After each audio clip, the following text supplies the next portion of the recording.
Hello everyone, this is Last Rod, and today this is another episode of Animaniaugust. This time we'll be looking at the 5th week of episodes. Starting off, we have an Alfred Hitchcock parody intro from episode 20. This one, of course, parodies Alfred Hitchcock with the faces of the Warners on it. And, well, it's definitely, a parody that I don't think most of the target audience would have gotten even back then, but it's interesting. The Hearts of Twilight. The Warners have to save a movie from going over budget. Thaddeus Potts, annoyed the director's going over budget, decides to enlist the Warners in order to cause chaos to make sure the film doesn't stop going over budget.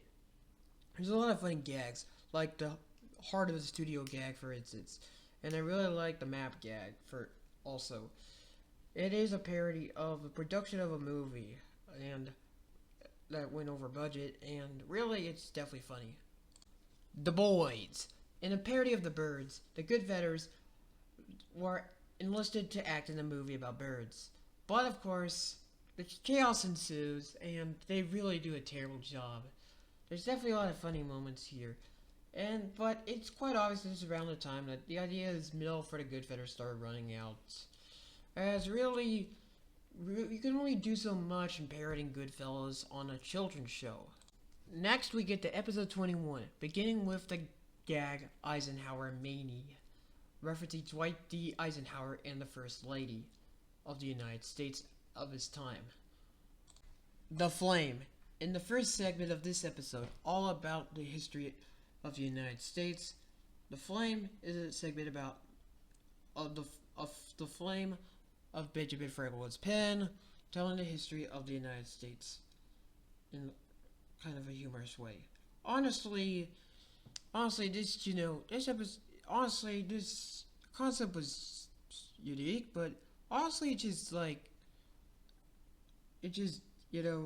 I think the thing that's most notable is that it's kind of a prototype of what Hysteria would do later with those type of stories. Then we get the Wackos America. This is definitely one of the most iconic segments of the show. This involves Wacko with the teacher from Chalkboard Bungle in the same Warburg school class, Miss Flammel, Yakka Warner, and of course Dot Warner, doing a Jeopardy-style game, which is supposed to be of educational questions. Wacko decides they'll choose a panel, which turns out to be the Daily Double. Wacko could choose to take all or part of his money, and he decides to blow the wad. In which case, the teacher says the names of all 50 states and their capitals. This causes Wacko to of course sing the signature song. The song is a medley of Turkey in the Straw, an old-timey campground tune that is most well known for being played in scenes involving food, and has been played previously and later on within the same show. You may also recognize Turkey in a Straw as the Ice Cream Truck song, as many ice cream trucks play that tune, along with the fact that this tune also plays during the dance sequence in the 1928 Mickey Mouse short film Steamboat Willie. It's really a creative reimagining of that song about the United States and the states of the United States and their capitals, and I really do like it. It is extremely catchy, and yeah, it just it and really just there's just so many iconic quotes like Utah's where the buffalo roam, and Maryland has wonderful clam chowder, and Nashville, Tennessee, Elvis used to hang out there a lot, and and Wacko eventually gets the question wrong because he failed to answer in the form of a question, which causes him to pass out. His segment is definitely one of Animaniacs' best, and I highly recommend you watch it. Davy Omelette. Chickaboo dressed up as Davy Crockett. It's another Chickaboo episode, and this one is more closer to what he would later become famous for, as a lot of the quirks have been kinked out by now. And honestly, I do question the historical validity of these segments. It definitely seems like it's more based on the Disney version rather than the actual Davy Crockett, but it's Chickaboo. Next up is a plane segment flying out of Mount Rushmore. And honestly, yeah, it contains the American theme of this specific episode. As the plane flies out of Mount Rushmore, and the plane eventually collapses, which segues into the final segment of this episode. 407 migraines ago, the Waters decide to help Abraham Lincoln write the Gettysburg Address. This is an interesting episode. Abraham Lincoln is my personal favorite president of all time, and honestly, making an episode about him, he's literally the guy who freed the slaves. It's just basically inevitable, and they do a really great job at portraying Abraham Lincoln in one of those. The Waters torture a historical figure in order to give him inspiration figure. As the Waters give on a train ride, give him inspiration for the Gettysburg Address. Which, of course, antics ensue, and there's a lot of good jokes in this one. And honestly, it is definitely a good portrayal of Abraham Lincoln in an Animaniac style, and yeah, it's really good. Guarded the Guarded.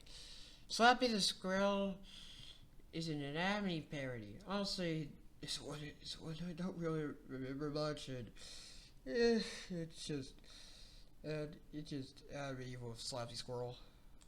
Plane Pals. The Waters torture a man on an airplane. This episode involves when the Waters on a long flight, and of course, the Waters, being the Waters, decide to torture some businessman on the airplane. And yeah, if the Waters call you their special friend, this is not a good sign. This is a sign that they will torture you for the entire flight, like, really.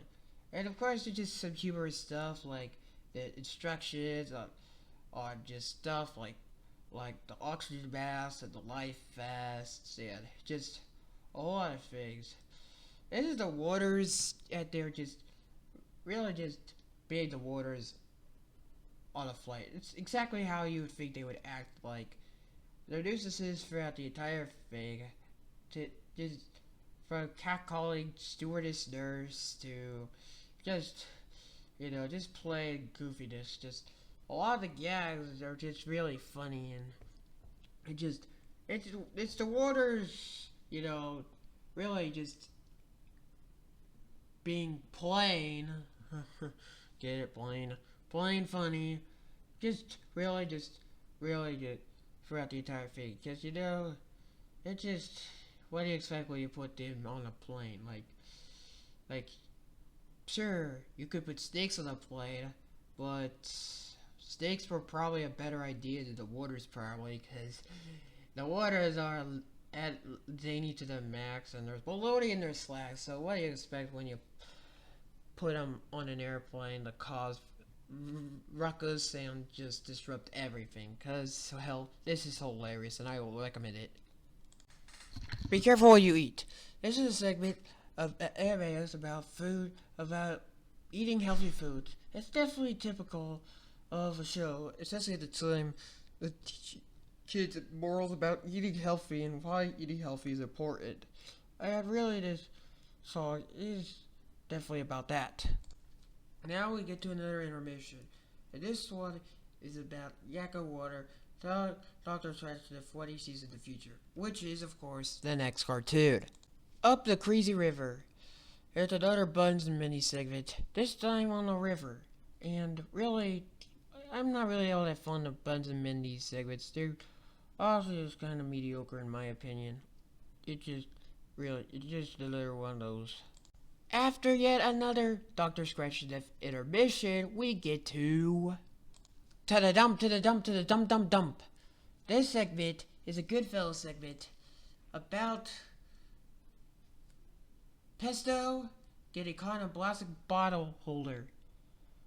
This is notable as being the only Goodfellas cartoon to be animated by Tokyo Movie Shunsha. And of course, the title's a pun on the full verbalization of the William Tell Overtell, along with a dad joke about where the Lone Ranger goes when he has to take out the garbage. This one is another good thing. And, they're still kind of running out of ideas by this point. We end this edition of Animaniaugust with yet another Wheel of Morality segment.